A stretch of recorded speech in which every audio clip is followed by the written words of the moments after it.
Hi guys, so today I'm going to be doing a first impression review on the Rimmel Stay Matte Lightweight Shine Control Foundation. Can't speak today apparently. Okay, so I wasn't sure if I was going to do this or not, but I've seen quite a few reviews on it in first impressions, and a lot of them are for like oily combination skin, whereas I like a matte finish, but I have normal skin. It tends to get a little dry in the wintertime, but for the most part I just have, you know, kind of just normal skin. It doesn't have any oily issues, but I do really enjoy a matte finish, so I thought if any of you have the same, you know, likes with your foundation and you don't have oily skin, then this might be useful for you to see. I also noticed that in a lot of them they use brushes to apply it, and I've heard that from the sounds of it, it's a thicker foundation, so I decided instead to go with my beauty blender for this first impression, because I think that that'll make it sit a little nicer on the skin and also offer a different application method for you. So yeah, it says that it's feather light liquid mousse blends flawlessly for natural looking all day shine control. Silky smooth formula leaves perfectly matte baby soft finish. Lightweight texture, won't feel heavy or greasy. So that's good. I did not get the Rimmel primer, as I have quite a few primers and I really didn't see the need to, so I used my mineral primer veil from Hourglass. This is just the smaller version of it. I really enjoyed this primer, but you definitely have to let it sit and get into the skin before you apply your foundation. So anyways, I got the color 100 Ivory. This is the third lightest shade. The two above it are really pink based and they're way too light. So I'm hoping that this one will be okay, as they didn't have any testers at my things. So anyways, I applied some to the back of my hand. It's a nice, you know, mousse. It comes out really nicely. And when I use my beauty blender, I just dab it into the product and I get it on, and then I dab it on my face. So it looks like this might oxidize a tiny bit dark on me, but we'll see. So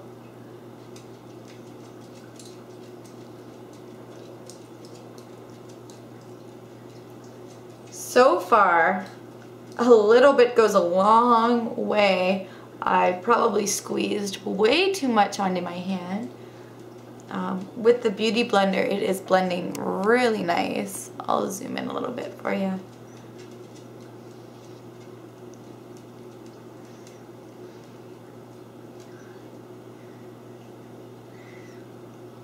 I have a ton of discoloration on my face, and this is definitely covering it up, and I have really dark circles.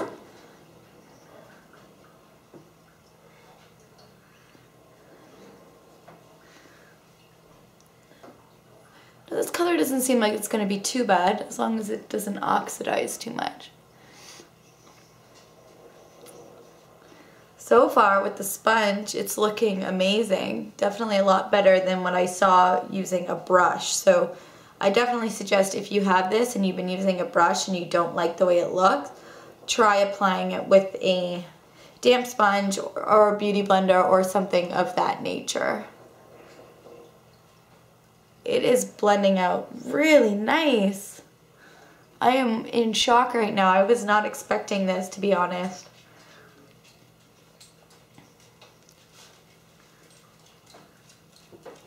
I suffer a lot of redness around my nose area.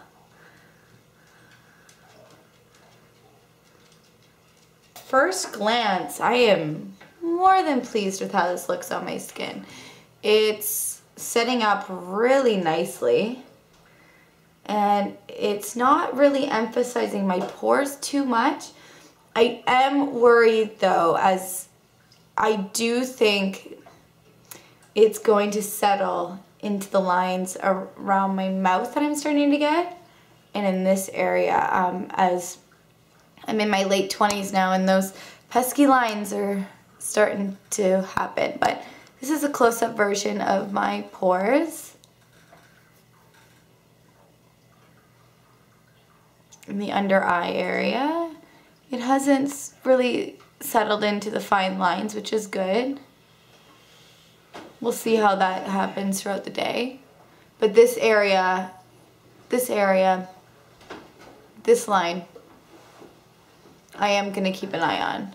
But so far, from the looks of it, I really like the way that it looks on my skin. So I'm gonna finish my makeup and then I'll come back to see more thoughts on it. Okay, so I finished my makeup for the day and I really love how it's set up on my face. Let's see if we can just move this a little bit.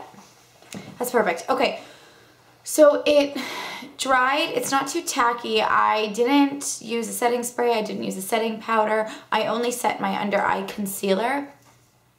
So right now it is 9:30 a.m. I'm heading off to work. So I will check back in a few hours to see how this is holding up. But so far, so good. Hi guys, so it's now, what is it, 12:44 p.m. So it's been a little over 3 hours since I started this, and I have to say, I don't know if it's because of the cold weather or the skin or how I applied it, but I am so pleased with how my face looks.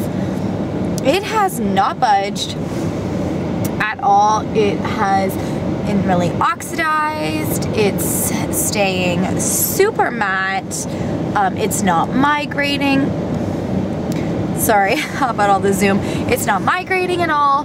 My nose is kind of running because it's so cold. I don't know if you can see my breath. Can you see it? I can see it in the car.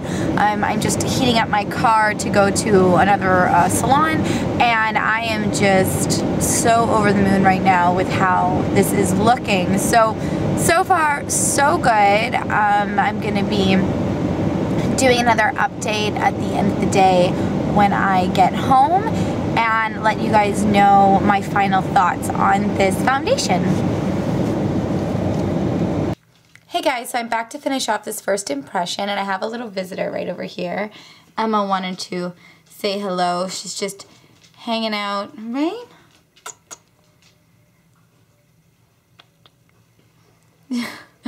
She wanted to be in the video.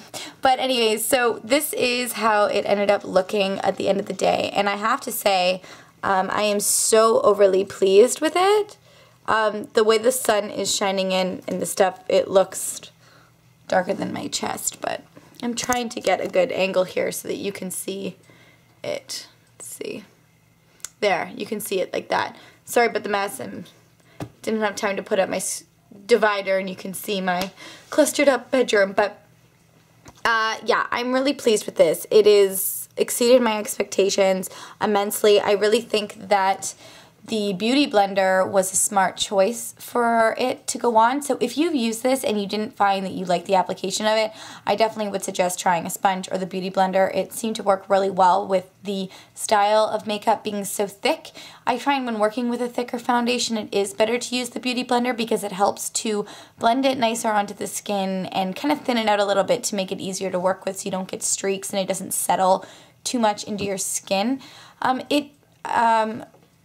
I never mentioned what time it was. It's 5 o'clock now. The sun obviously is starting to set. So I've had this foundation on for almost 8 hours. And I'm going to keep it on the rest of the day. And I don't see it changing because honestly it has barely changed at all since I put it on. And it hasn't settled into any of the fine lines. That's a little mark, I think. I don't even know what that is. Yeah, also this lip color is amazing. I will have it listed below. I haven't reapplied it all day, so I guess it's really good lip color too, so I'll have that listed below. It's a, I think it's one of those, it's a color crayon thing. I can't remember if it's from CoverGirl or Maybelline, but whatever. This is about the foundation. Anyways, this might be my new favorite drugstore foundation.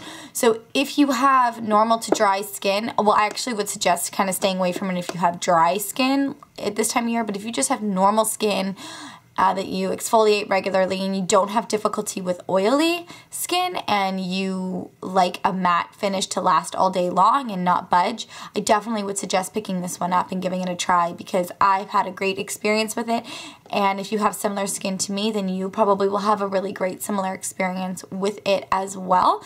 If you've tried this and you like it or don't like it, let me know in the comments below and your reasoning behind it, because you know everyone likes to interact in the comment section, which is great. You can share any tips or tricks you might have about it down there, but I definitely would suggest trying it out on yourself.